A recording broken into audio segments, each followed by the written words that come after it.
सब करता है मुख्यमंत्री, तो उनको ये कहा कि हम किया था, अब इधर साइड नहीं रहे हैं, तो अब नया राग ले रहे हैं कि हमको मौका दीजिए तो हम ऐसा काम कर देंगे। चिराग पासवान के बाद जीतनराम मांझी के भी तेवर बदलते दिख रहे हैं। जिस तरह से चिराग पासवान कहते थे 43 नहीं 243 चाहिए, उसी तरह से जीतनराम मांझी अब कहते हैं 40 नहीं 243 चाहिए। अब इसी को लेकर के मामला फंसता हुआ दिखाई पड़ रहा है और ऐसे में जो देखा जा रहा है उसके पीछे कई सारे कारण निकल के आ रहे हैं। और जिस तरह से जीतनराम मांझी का ये बयान आया है, अभी झारखंड में हमको नहीं मिला, दिल्ली में भी नहीं मिला, लेकिन कोई न्याय है क्या?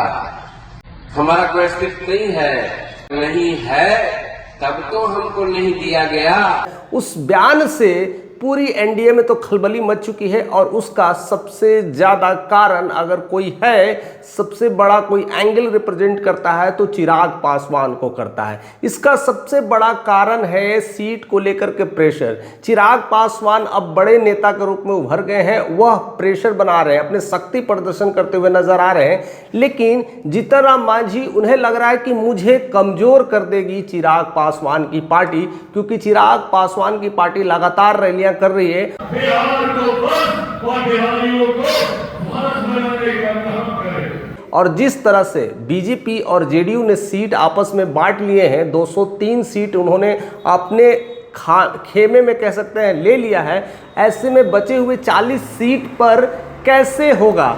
तो यह बात कहीं ना कहीं जीतनराम मांझी को समझ में आ गया है। भाजपा बहुत खराब है माइनॉरिटी के दृष्टिकोण से कि चिराग पासवान जिस तरह से अपने शक्ति प्रदर्शन कर रहे हैं, तो शायद हमारे भी कुछ सीट भी कहीं ना कहीं वह चिराग पासवान के खाते में चल जाए। ऐसे तो आंकड़ा जो लगाया जा रहा है कि जीतनराम मांझी और उपेंद्र कुशवाहा को 10-10 सीट दें और 20 सीट चिराग पासवान को, लेकिन चिराग पासवान के जो कार्यकर्ता हैं, जितने भी दल घटक दल के नेता हैं, जितने भी सांसद हैं, उन्होंने एक क्लियर कह दिया है कि 20 सीट का हमें भीख नहीं चाहिए।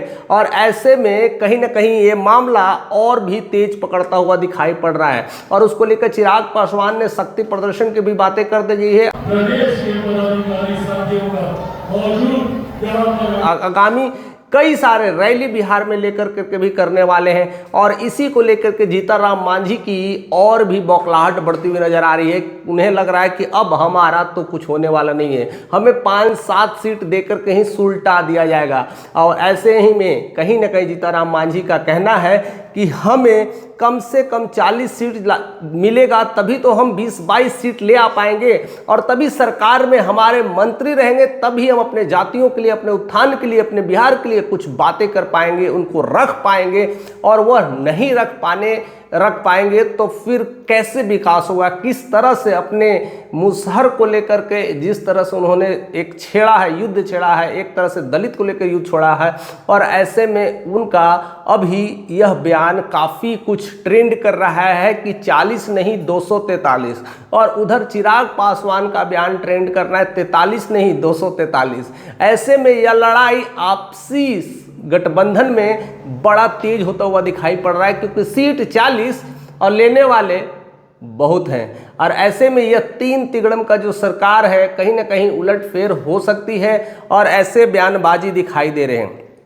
हालांकि जिस तरह से उन्होंने क्लियर मैसेज दे दिया कि हमारे कार्यकर्ता पूरी तरह से 243 सीटों के लिए तैयार बैठे हैं।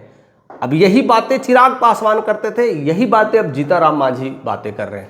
अब इसी को लेकर के अब प्रेशर पॉलिटिक्स हो रहा है और कहीं ना कहीं अब बीजेपी के तरफ से फोन आना शुरू हो गया है। कह सकते हैं कि अमित शाह और मोदी का फोन आया है और कहीं ना कहीं जीतनराम मांझी को समझाने बुझाने की कोशिश की गई है कि आपके अभी एक सांसद है, अभी आपको उतना नहीं मिल पाएगा जितना मिलना चाहिए। उसको लेकर के काफ़ी प्रेशर उधर से भी दिया जा रहा है, यानी गुजरात लॉबी से भी प्रेशर है और कहीं ना कहीं नीतीश कुमार तो प्रेशर देते ही हैं। वो तो कुछ समझते ही नहीं है जीतनराम मांझी को, जब चाहते कुर्सी पर बैठाता है, जब चाहते उतार देते हैं। और ऐसे में कहीं ना कहीं नीतीश कुमार का भी प्रेशर और बीजेपी का भी प्रेशर आ रहा है। इसको लेकर के फिर से उन्होंने कुछ बयान दूसरी तरह से बदला है और कहता है मैं अपने कार्यकर्ताओं के हौसला रखने के लिए बोल दिया था कि 243 सीट पर हमारे कार्यकर्ता रेडी हैं, लेकिन ये भी बात गलत नहीं है, क्योंकि हमें ज़्यादा से ज़्यादा सीट नहीं मिलेंगे तो अपनी बातों को नहीं रख पाएंगे, अपने मंत्री को अपने राज्य में नहीं रख पाएंगे, तो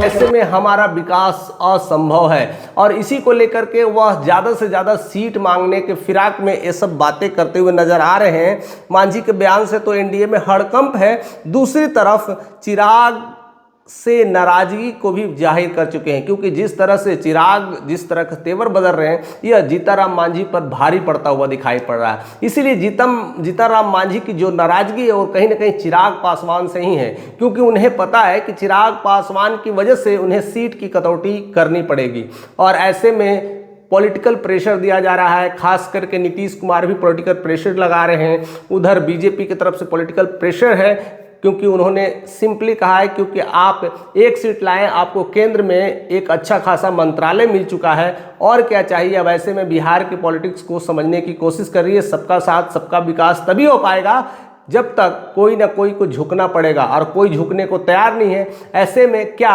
वो 243 सीट पर हुंकार लगा पाएंगे? हमें तो नहीं लगता है कि उनके जो बात है, बात में वो दम लग रहा है, क्योंकि एक तो चिराग पासवान थे, वो बार बार कहते 243, उनमें भी क्लियरिटी नहीं आ रही है, तो जीताराम मांझी में कैसे क्लियरिटी आएगी? इसका अच्छा खासा समझने का अगर हम संकल्प को समझते तो जीताराम मांझी अकेले बातों को रखते, अकेले मुकर जाते। निर्णय ऐसे हैं जिससे बिहार का कल्याण है।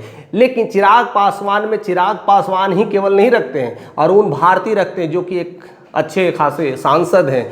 शांभवी चौधरी भी अच्छी सांसद है, वो भी बातों को रख पाती है। राजू तिवारी जो प्रदेश अध्यक्ष है, रामविलास पासवान के साथ के समय से ही वो पार्टी में कार्यरत है। खास कर करके उधर राजेश वर्मा है जो खगड़िया का सांसद है। ऐसे ऐसे लोग जब इस बातों को रखते हैं तो उनमें एक मलाल आता है, एक विश्वास आता है, एक शक्ति प्रदर्शन की बात आती है। लेकिन यही चीज़ जीताराम मांझी में नहीं झलकता है, और इसी को लेकर के खींचातानी की लड़ाई हो रही है। लेकिन बात अगर करें कि वोट को, तो यह लड़ाई दुसाद और कह सकते हैं दुसाद और मुसर के बीच हो रही है, यानी चिराग और कहीं ना कहीं जीताराम मांझी का जो वोट परसेंटेज है मुसहर है और कुछ दलित है, लेकिन चिराग पासवान का जो वोट परसेंट है उनके जाति दुसाद से आती है, तो दुसाद और